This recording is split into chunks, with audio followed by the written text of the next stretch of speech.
Welcome in. It's Friday, August 5th. It's time for a Husker 24/7 Nebraska football practice rundown with Brian Christopherson. I'm Michael Bruntz. Brian, you heard Scott Frost talk today after the first week or so is now in the books with Nebraska's fall camp. He talked Casey Thompson and the quarterbacks. What did you learn from him today? Yeah, I mean, not a shocker. Casey's the front runner. Everybody, I think, was kind of under that belief. And somebody, when I tweeted that out, what Frost said, added, "Water is wet." It's sort of that thinking to it.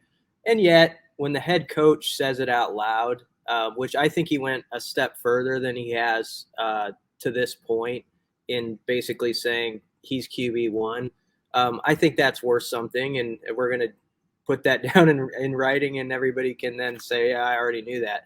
But I do think the thing that came out was since the spring, he had that procedure on his thumb, and he's looked a lot better, Frost said. Like, he's got more zip on his passes, and he thinks his health has improved. So I think that's probably the biggest takeaway is you're hoping that whatever Casey was in the spring or even last year at Texas, now he's a better version of that because he's healed, and that's what ultimately is Nebraska's hope. So that's interesting. I think the other thing, and I'll swing this question to you, is Frost talked about the logjam at running back. We're basically at 5 or 6 guys.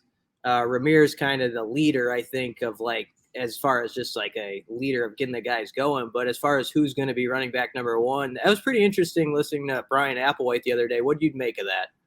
Yeah, I mean, as you know, apparently settled as the quarterback spot is, the running back spot is wide open. They're still looking for RB1.